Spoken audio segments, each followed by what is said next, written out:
Hello, everyone, and welcome to today's webinar, Working with the New Operations Dashboard. I'm Sue Goldner, and with me today is Zara Matheson, and we are coming to you live from Esri Canada's Toronto office.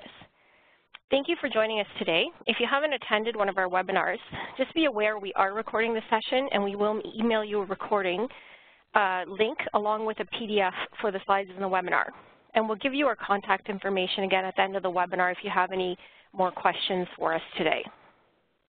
You can ask questions during the webinar. There is a Q&A panel, and you can ask them at any time. Just choose to ask all panelists, type your question, click send. We'll pause a few times to take some questions, and we'll also take questions again at the end. But again, feel free to type them in at any time. So what we're going to cover today is all about the new operations dashboard to help you understand what are the capabilities provided by it, how to create a dashboard step by step, and also leave you with some best practices for configuring and designing them. So we're just going to do a poll right now, and I would like you to answer if you've ever used Operations Dashboard. And this could be the first option, the older version, the new version, or you haven't used it at all. So Operations Dashboard is actually one of our most popular apps. Many people use dashboards within their organization, and there are quite a few public dashboards available as well. If you've been to the San Diego User Conference a week ago or seen the recordings online, dashboards are actually showcased on the main stage, and we'll show you some examples today so you can get an idea of how it works. So let's just show the poll results here. This will take a second. Just taking a second to come up here. Sorry about that. They're not, oh, okay.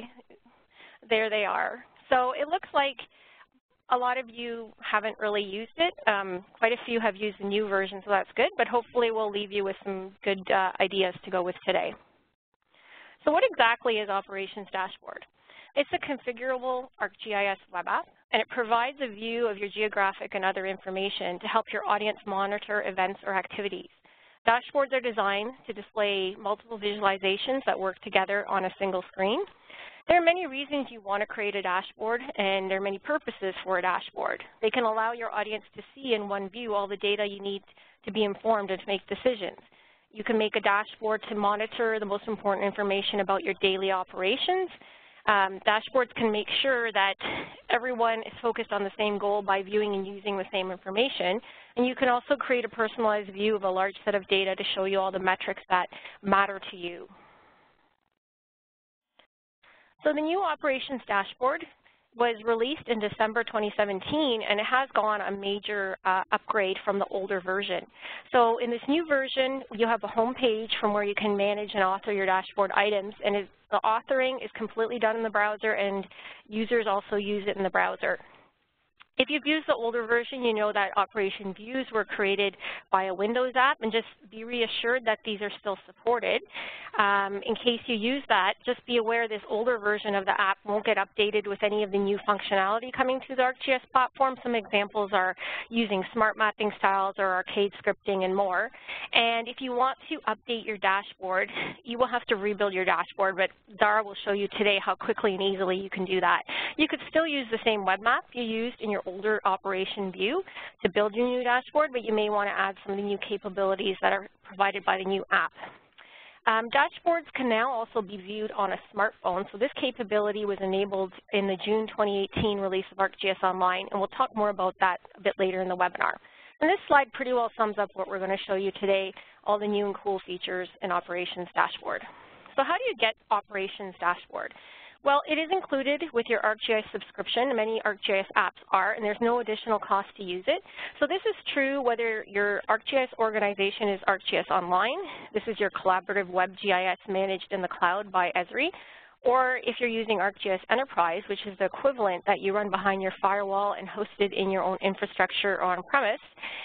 You need to access your ArcGIS organization by signing in with your identity that's associated with your named user account. And you do need to be a level 2 user to create and save content with your ArcGIS organization, including a dashboard. And this is with the publisher privilege to create content and share, and also share.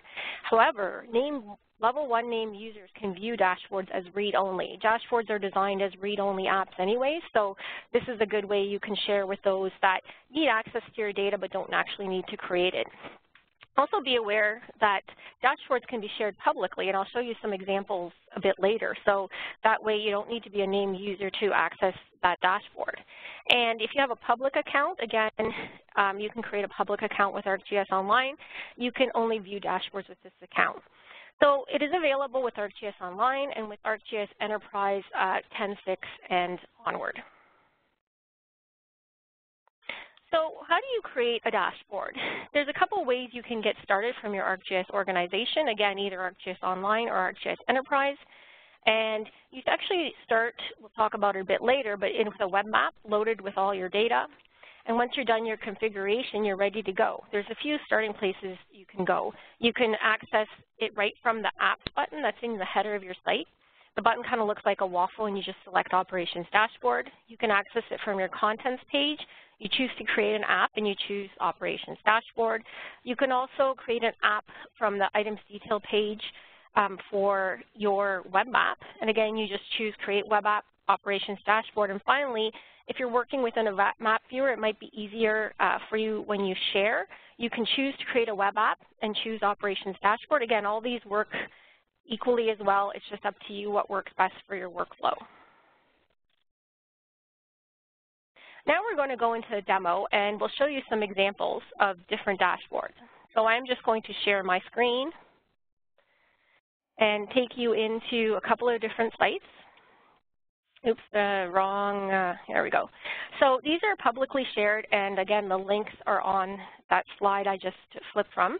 So the first one is an example of how Operations Dashboard is used by a government, in this case, the city of Joshua Creek in Georgia. And what they are doing is from their open data site, they not only provide open data in the traditional sense that you can view and use open data, but they also have data put into Operations Dashboard. So again, a really good way to communicate with their citizens. And just to show you a couple of these dashboards, one of them is with their business locations. So again, they have some information using the open data charting capability, business categories, and some clusters using heat mapping. But what's interesting, if we scroll down, here's a business data dashboard which shows the locations of all the licensed businesses in Joshua Creek. And you can zoom in on the map, and again, dashboards can be made interactive, and you can click on them and get some information about the features that are on the map. And then you can also see the listing, in an indicator and a gauge of how many businesses have renewed their licenses, and again, a chart to show the capabilities. They have a couple more for different types of aspects of their organization, such as fire and planning. But I'm going to go on to the next dashboard. You can see that this uses the dark theme, so that's an option for you. And this one's from the Arizona Department of Emergency and Military Affairs. So what they are communicating with this dashboard is different disaster mitigation projects that they've completed from year to year. And so this is a bit of an interactive dashboard. So you can see there's some selectors, and Zara is going to show you how to configure some of these today. And you can click on a different year, and the different elements will update. So we have a list of different projects. We can see them on a map. We can see a pie chart which shows which ones were completed and so on, and also the different status. And this dashboard is also interactive in that you can zoom around the map too, and you can get more information as well. So the last one that I want to share with you is this Jurassic Park map. And again, this, you can follow the link to view this. So this map was created by staff from Esri, Spain. And what they did is they have a cascade story map talking about their inspiration from the Jurassic Park movies, especially this control room in Jurassic World. And they had this cool looking dashboard on the screen, and this inspired Sergio to create his own dashboard using the new dashboard app. Of course, Jurassic Park is fictional, but he found that the island of La Palma in the Canary Islands had an open data site, and the shape of the island actually really closely mirrored the shape of the island in the movie. So he grabbed some of that open data and he used some of the new features in ArcGIS Online, such as the Nova Vector tile-based map and the Firefly symbology, to author this dashboard. The dashboard is actually embedded right in the story map, but you can go and click on this link and you'll be able to get a view of the dashboard. So we can see that there's different kinds of indicators. These are actually coming from different counts of open data, and he's just simulating that they're different aspects of the park, such as the golf carts and park staff and so on, but it's just really open data. And we can see on the map, the theme is really cool. We can see some zoomed in areas. What's nice about dashboard is users can pop out any of these elements and view them in more detail. And he's configured this map or this dashboard with some actions that as we zoom in and out of the map, the indicators will update. And also there's some webcams that you can link embedded content, such as web cameras, through the embed widget, which is great. So this gives you an example of what you can do with dashboard. Now I'm going to hand it over to Zara, who is actually going to show you a preview of the map or the dashboard she's going to show you how to build. Okay, thanks, Sue. So I'm going to do something a bit different since it's summer and baseball season. This dashboard was created using geocoded baseball schedules for the Toronto Blue Jays and their various minor league affiliates. And the goal is to allow the user to sort of quickly determine when the different teams might be playing close to each other so you could maximize the number of games you could see on a summer baseball road trip. The dashboard includes a number of interactive elements that are linked together and sort of update as you interact with the dashboard. As you can see, we have markers for all the different teams. And as I sort of pan around on the map, you'll see that the count of the number of games in that area updates. I also have included this chart below that is a total count of baseball games by day. You can hover over the different bars on the chart and you'll see the date.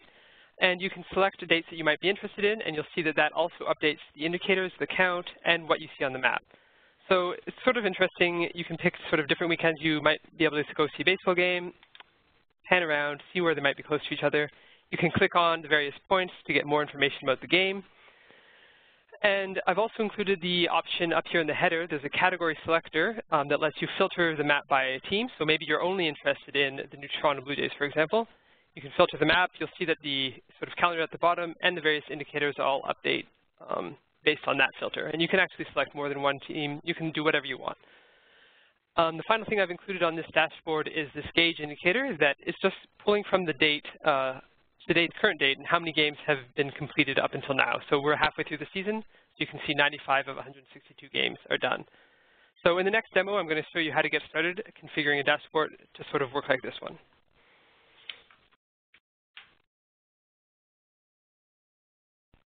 Okay, thank you, Zara. That was a really good preview of what we're going to show you how to build in the second demo today.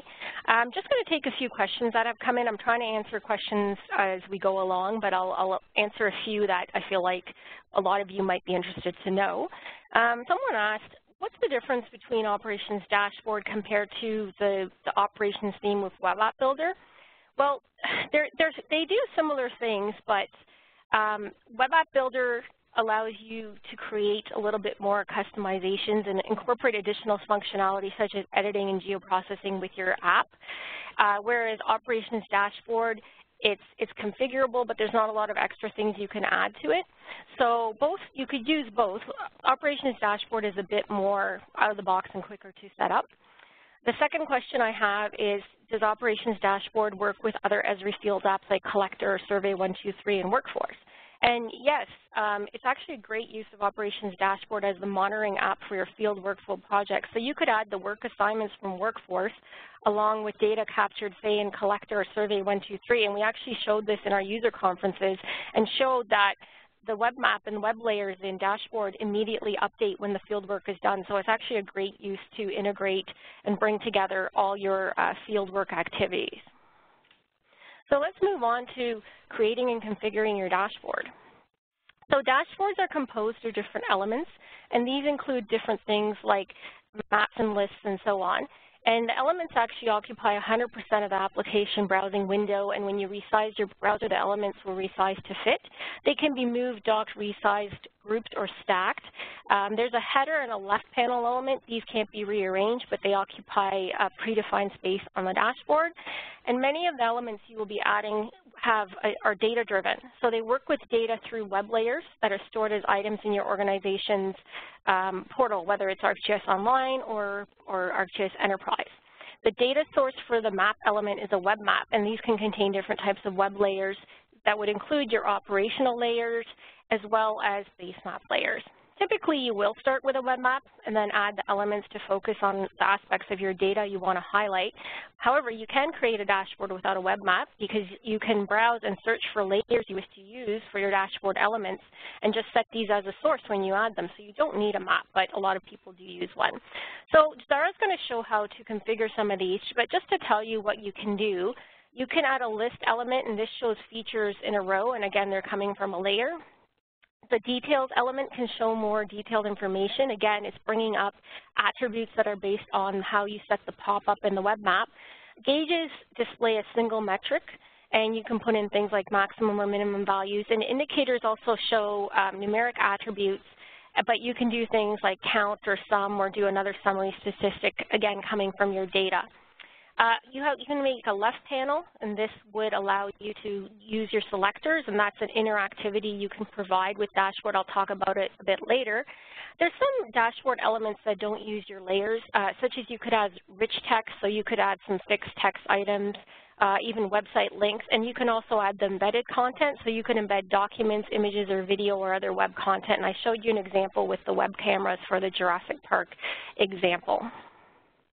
So let's talk about configuring those elements. Once you choose and add them, you not only configure how it behaves, but how it appears.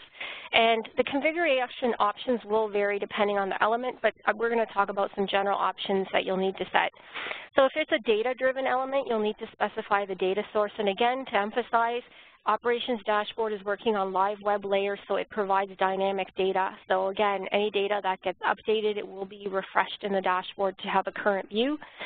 If you start with a map as your starting point, the map element, then all of these operational layers that are based on ArcGIS map or feature services can be used to supply data for the other elements in the dashboard. So on the screen, I've just put a couple of screenshots for the configuration options for different types of charts, such as pie charts. And again, you need to select things like your data source. For a chart, you need to set whether you're visualizing one or more series. You can also create multi-series charts or group your data or stack them as well. There's also some general settings for your elements, such as colors, colors for your charts, your text, your titles, and so on. And as we'll show you a bit later, you can set some actions for some of the element configurations. Some of the overall dashboard settings include if you're using the light or dark theme. You can also set the overall text and background colors. Again, this would help you to set your dashboard to match those of your organization or to set them to look pleasing with the information that you're showing. You can see, again, Jurassic Park was a really good example. You can also let your elements resize. So you saw how I popped out the webcam, but you can also let your users resize those elements as well. It's an option. And you can also do things like changing how number prefixes display from the original settings. So I mentioned you can make your dashboards interactive. Again, it's not an editing app for your users, but you can do things like an action where when you pan or zoom on a map, that the information displayed in some of the other elements is updated, so you can only see a list of what is visible in your map view. This kind of makes your elements communicate with each other, and again, it's completely optional and something that you'll have to set up. So an action is triggered by a response to an event that's occurred.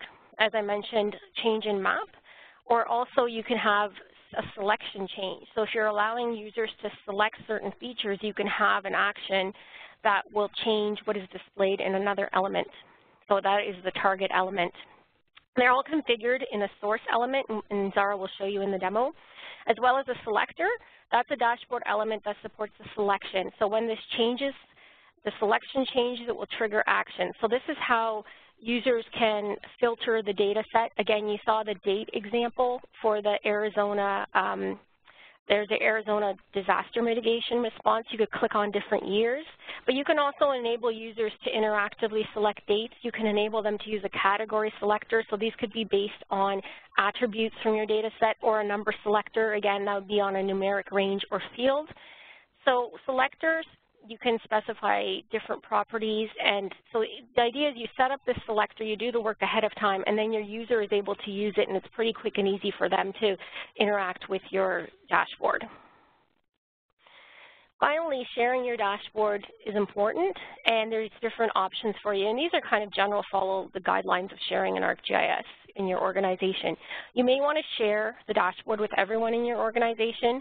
You may only want to share it with specific groups. So if you're in Public Works and you create a dashboard, you only want to share it with people in the Public Works group, you can certainly do that. And there's an option to share with the public if it's something that you want to communicate from your home page, such as the example from the city. This sharing is set, as with any other item in ArcGIS Online, from your item's detail page. And you can also share the URL link. This is, again, in the item detail page, or it's also available to you from the options drop-down when you are authoring or editing your dashboard. And with that, I am going to turn things over to Zara for her second demo on creating and configuring the dashboard she showed us. Thanks, Sue. So as Sue mentioned, there's a number of ways to get started building a dashboard. You can create one directly from your organization homepage in ArcGIS Online by clicking on this Apps button and going to Operations Dashboard. And this opens up sort of an overview for all the dashboards you might have created, or it gives you the option to press this Create Dashboard and create one from here. It's also a great place to sort of monitor how many dashboards you have and how they're shared and all of those other things. The other option is you can go to your content, go to the Create button, and then go to App, and using Operations Dashboard is there. I'm going to build mine from a web map because I've got the web map already created. So to do that, you'll have your web map saved, and you can hit the Share button, and then you have the option to create a web app, and you can click on Operations Dashboard. And you can put in your title, the tags, all of the other information you might want to include. Press Done. And this will open up the Operations Dashboard interface with your web map already included as one of the elements. So the first thing I want to do is add the serial chart at the bottom that allows me to sort of filter by date. And to add any element to your dashboard, you can go to this plus sign and the drop-down menu, and you'll see all the different elements that are available. I'm going to choose Serial Chart to show first, and it's asking me where I want to select a layer to get the data from. And this is the operational layer in my web map, the J's Games. I'll choose that one, and then it opens up all the different options for the chart. I want to show just sort of the count by date, so I'm going to go to the category field, and I'm going to choose date as this thing. And it sort of recognizes that it is a date field, and it puts in the months down below. Then I can hover over each of the bars for the individual days, and I'll see the count and the actual date. There's a number of other options that you can do for configuring the way you want the chart to look. I'm mostly happy with the defaults. I am going to change the color just to something more relevant to this map, so I'm going to choose blue. You can change almost all the different options are there for you. In the general settings, you can define a title. I'm just going to put in baseball games by date. And you can see there's the option to include HTML. There's the option to include images. So the customization is really up to you for what you want to do. And you also see down here in this sort of lower corner, there's this text that says last update. It's a useful option if you're working with live data or data that's updated fairly frequently. I'm not, so I'm going to turn that off just to free up some space. And so now I've got my chart pretty much configured how I want, but it's not really that useful yet. What I want to be able to do is use it to filter the data on the map. And so to do that, I want to go to this Actions button. And this is where you can define the different filters and the targets for those filters. So here, I'm choosing a selection mode, and when selection changes, I'm going to add a filter action. And the target of that action is going to be the web layer on the map, which is called J's Games 2018. So now that I've got that set, I can press Done. Now you can see my chart's been added. If you hover over this sort of white rectangle at the top of any element, it gives you the option to drag the item or reconfigure it or delete the element. So you can drag it to any position on the map. You can sort of dock it at the bottom, as I'll do now. And now I can test out to see that my action works by highlighting some different dates, and you can see the map is updating. So another great dashboard element are the indicators, and these can be used to give you a quick overview of what is on the map. I'm going to add one that gives me a count of the total number of Blue Jays games on the map that will automatically change if I zoom around or select different dates on the chart. So to do that, I go back to this Add Element button. And this time I'm going to choose Indicator. And again, I'm going to use that same web layer. And you can see that it's giving me, again, the options to customize this particular thing. For this one, because I want only the Blue Jays games, I'm going to add a filter, and I'm going to choose team equal to Toronto Blue Jays. And I am just going to keep the count. And you can add in some text. This here, the middle text is referencing the value of the count of things in the layer. Below, I'm going to add Blue Jays games. In the general settings, you can change the color. There's also the option to add icons and any other information you might want to include. So now I've added that indicator. I can press done. And again, you can resize any of the elements as you want, as you update the map. So right now I've got it added, but it's not actually doing anything if I change something on the map or in the chart. So to get it to update, I have to go back to the chart I already created, and click on the Configure button. I'll go back to that Actions button I was on before. I'm going to add the indicator as another target. So I'll go to Add Target, and now you can see the indicator appears. I'll press that, press Done. So now if I select dates, you'll see the indicator is updating. Now, if I want that same thing to happen when I pan around on the map, I'll click on the Configure area for the map element, press the Configure button. Now I'm going to go to Map Actions, and you see the option for when map extent changes. I'll add the action, a filter action, and I'm going to put the indicator as a target. And while I'm here, I'll also add the chart as a target. So now both of those elements are going to update automatically if I pan around on the map or zoom in. So you can see, as I zoom in, everything is updating. So the final element I'm going to show right now is the gauge element. So to do that, I'll go back to that drop-down menu. This time I'm going to select gauge, again, getting the data from that operational layer. And again, I'm going to filter for team equal to Toronto Blue Jays. And I want it to show just sort of based on the date, how many games have already been played this season. To do that, I'm going to add another filter, which is the date is, and it gives you the option for year to date. So now 95 games have been played, and this will update every day based on this filter. But you can see that the default maximum value is 100, so you can change that based on either a count from your data, or you can just type it in to the maximum value. And so I know there's 162 games in a season, so I'm going to type in 162. And you'll see now that we're halfway through the season. And this will update every day based on the filter that's set. So again, you have lots of options to change the look and feel of it. You can change the color. So again, I'll change it to blue. You can add a title, label, all that information. We'll add a title in that's just Blue Jays games to date, and hit done. So now again, you can drag that and dock it anywhere on the map that you might want. So we don't have time to go into all the different customization options and elements, but hopefully this has sort of given you a good overview of the things you can do by combining actions and targets with the different elements. The final thing I'm going to show you right now is how to share your dashboard. First, we'll just save it. And as Sue mentioned, you can just hit this drop-down menu, and there's a share link right here. There's also the option you can switch to the dark setting or the light setting. I'm going to leave it on the light setting. And you can share that link, send it to someone, and they could access your dashboard from there. But before you do that, you may want to sort of define the groups and who can see it publicly or privately. So you can go to the Home drop-down menu, and you can see dashboard item details right there. And I'm going to go back. And this will just open up the regular ArcGIS Online item details for this application. Here you can change the thumbnail, add in a title, a description, and all of that important information. And then you can hit share, and it will give you the option to share it with the public, share it with groups within your organization, or just within your organization. And once you've defined that, there's the option down here to get that same URL again, or you can put it on Twitter or Facebook or any other options. So we'll come back for another demo later. Thanks, Zara. That's really good. So hopefully you see how quickly you can configure a dashboard and put some of those elements in there and add some of those interactive aspects such as selectors and so on. So I have a couple questions. I've been trying to answer questions as I go along, but one of the questions I've had is about credits. So viewers don't use any credits to view your dashboard.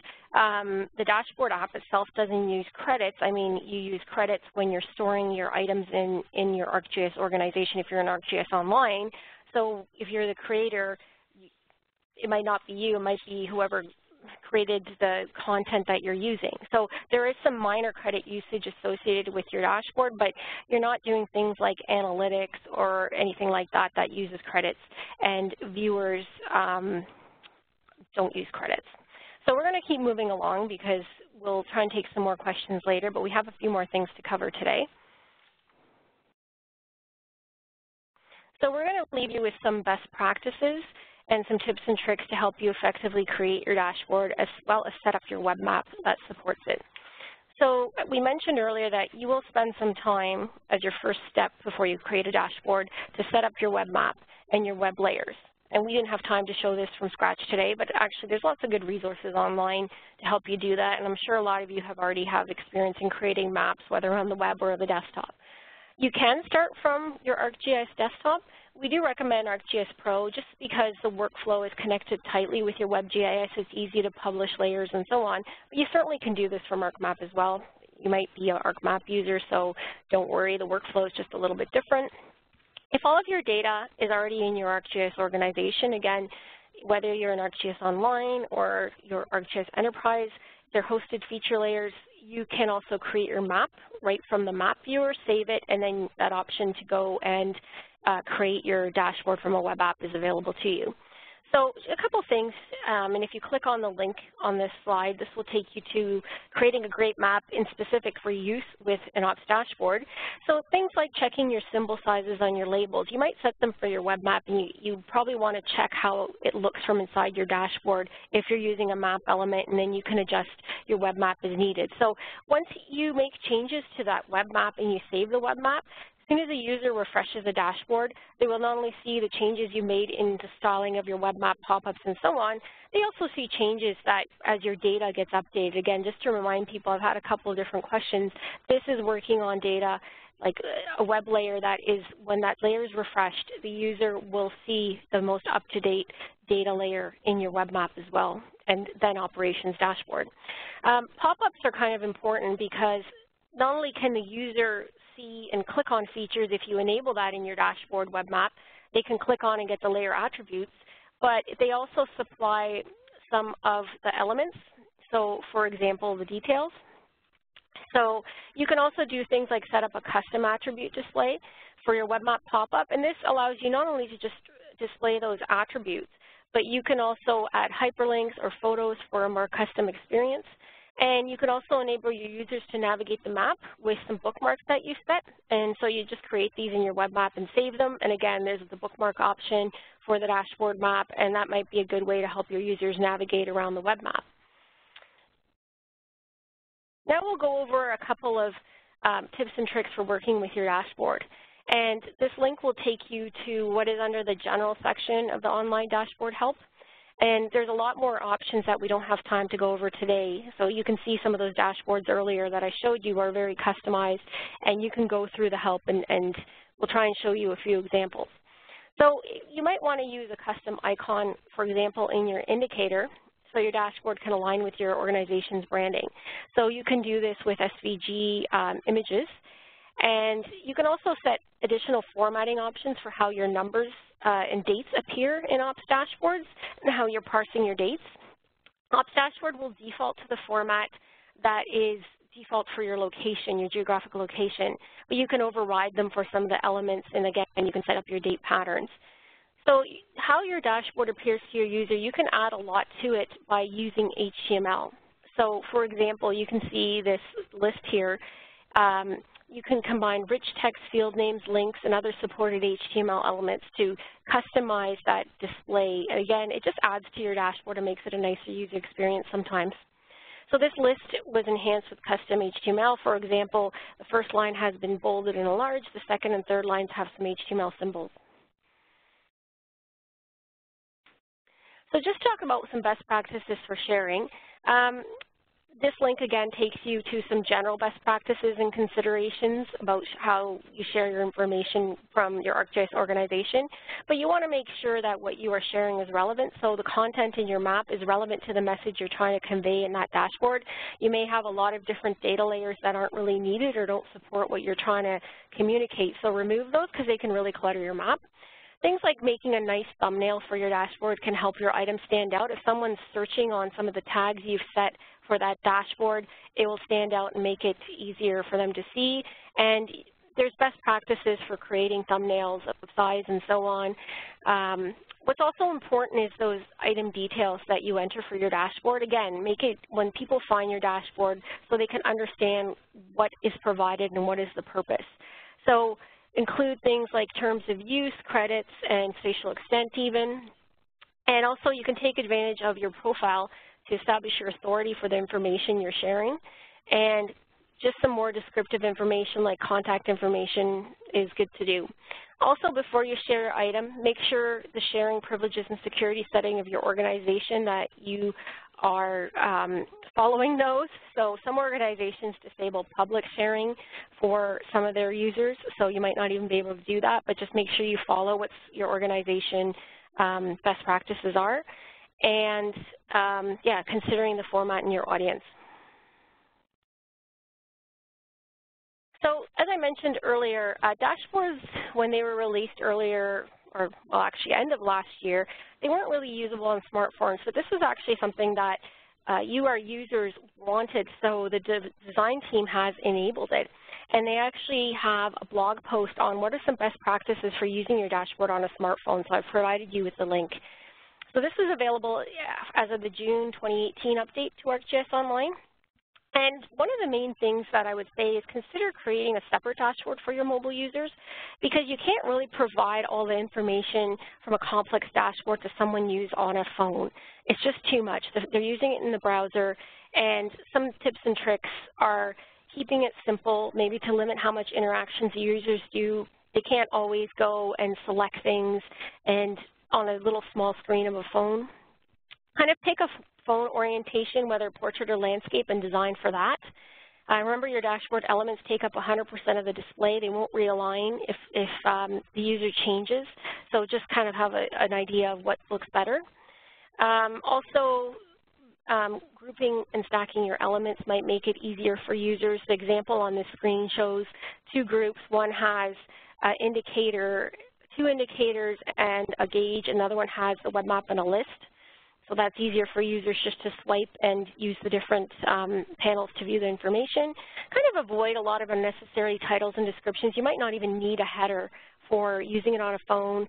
And again, keep things simple. You might not need pop-ups. You might think about your refresh interval for your data. That's a setting from your web map for your layers. And you might not need the refresh interval to be very frequent if data is not updated frequently. So Zara is actually going to show you some of this in the next demo, along with some tips in working with your web map. So I'm going to hand it over to her. Okay. So I'm just going to quickly show you what I did to get the symbol set up. As you can remember, in my dashboard, I sort of matched the symbols to the indicator colors just to make it a bit easier for the user to understand what was happening. And so I set up my feature layer in ArcGIS Pro and then shared it as a web layer to ArcGIS Online to create my dashboard from there. And so one of the great things about ArcGIS Pro is that it gives you a lot more ability to customize symbols really quickly within the software. So we'll just quickly look at how you can create custom symbols in ArcGIS Pro and then share those as a web layer. So I've added my feature layer, and I'll just click on it, and then you can go up here in ArcGIS Pro and click on Appearance, and then Symbology. And because I want to display different symbols for each team, I'll get the unique values and choose Team. And so then I want to define a symbol for, we'll just do one, the buffalo bisons. And I know that I want to use sort of build it from one that's built into ArcGIS Pro, and that's the box pin. And so you can search ArcGIS Pro, and it will come up with this sort of default purple pin. Then from there you can edit the color. I'm going to change it to red. You can change the outline color, put that as white and set it at 1.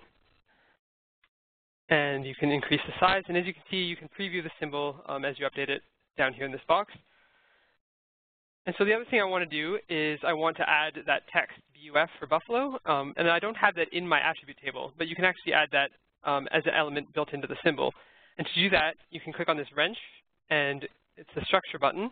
You can go to Add Symbol Layer and choose Marker Layer. Then we'll go back to the symbol properties for that one.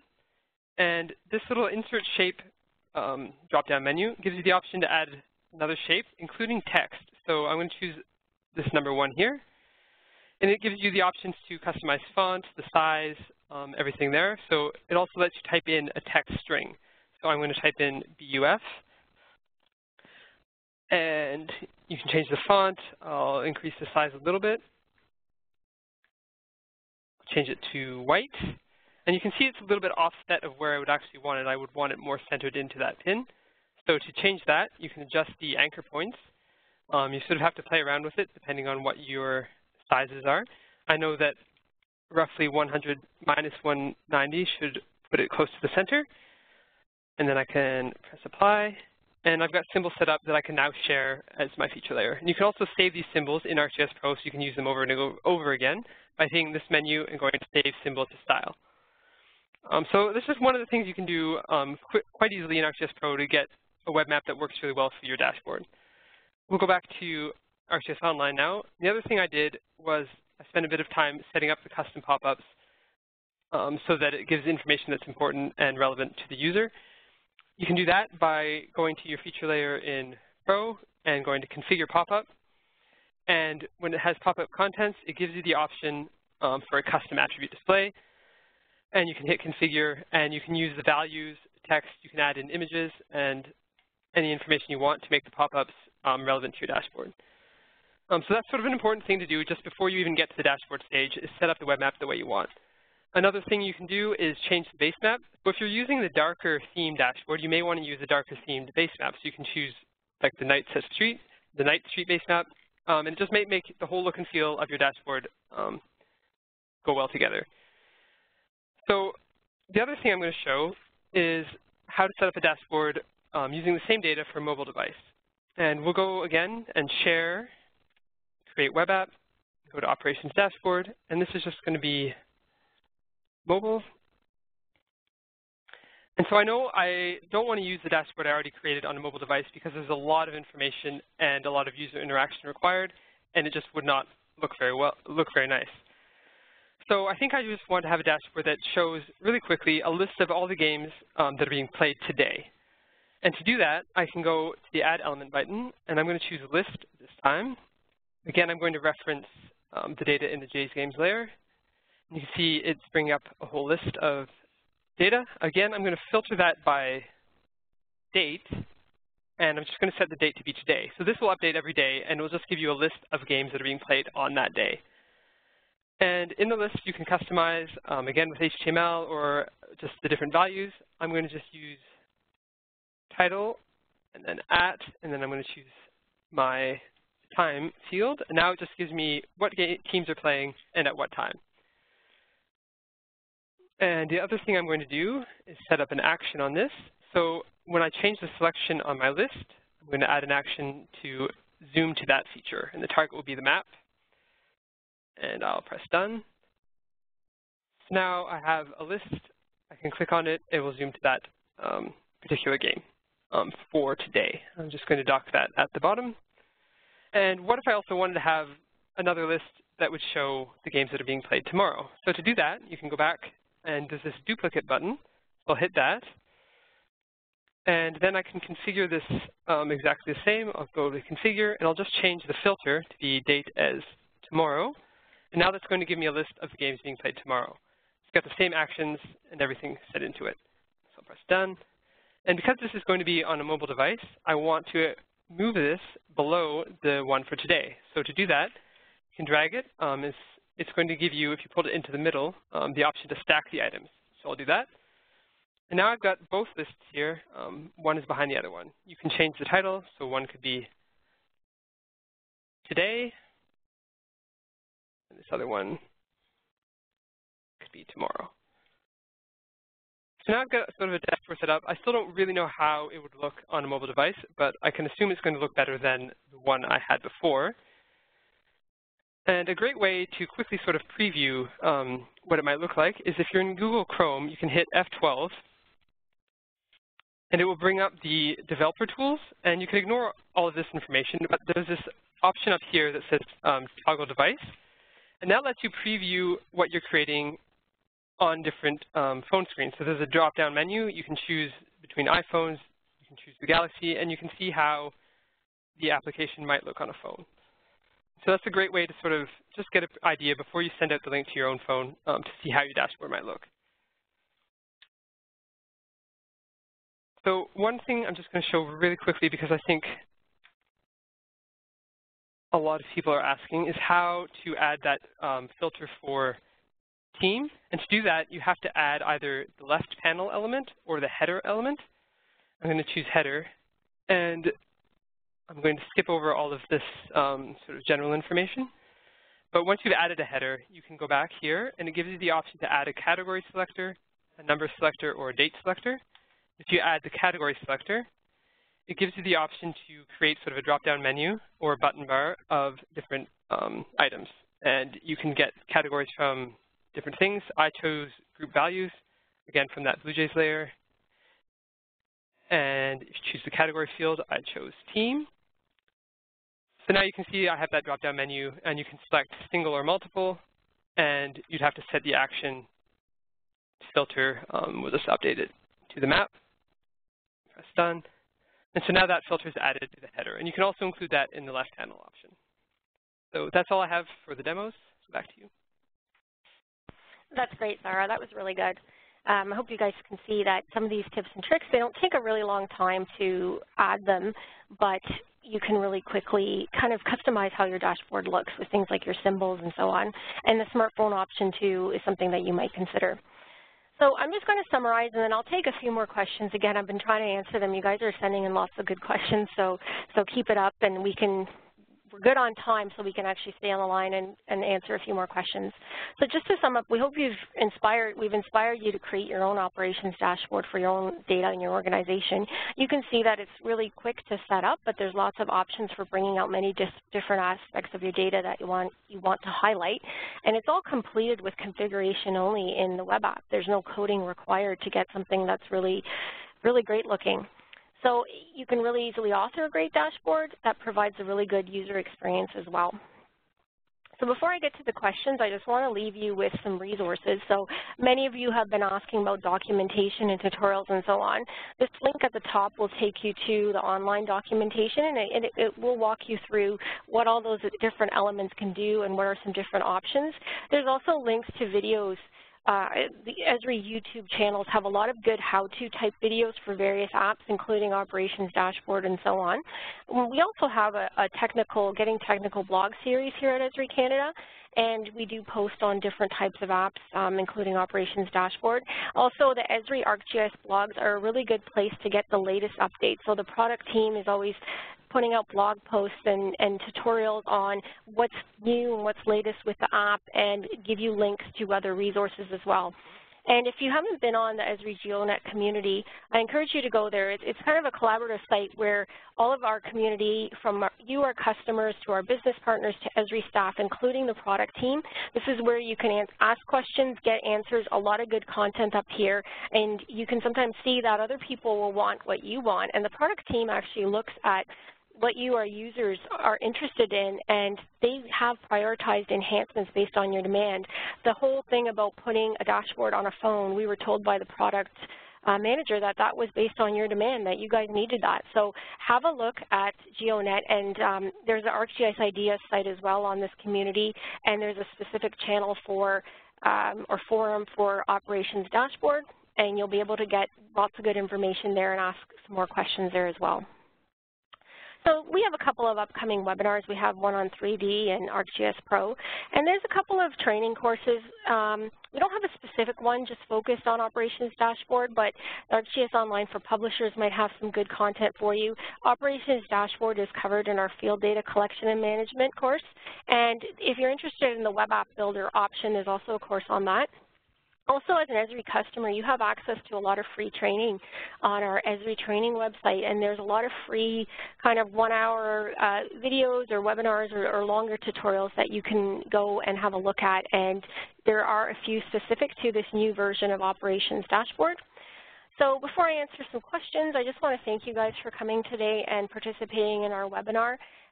Just to emphasize that you will be emailed a PDF of these slides. All the links are active, so you can just click on them and go to all those different resources that we've provided throughout. Also, the live recording will be in our archive section for our webinars, and you can watch it as many times as you want. There's a lot of recordings there of past webinars. I'm going to leave our email information up there. You can contact us if we haven't been able to answer your question. There have been a ton of questions, and I'm sorry I haven't been able to answer them all. But I just wanted to answer a couple general questions right now. Again, I had a question about the credit usage. The viewer does not use credits for our coming out, and I hope you'll get inspired to create your own dashboards. Thank you.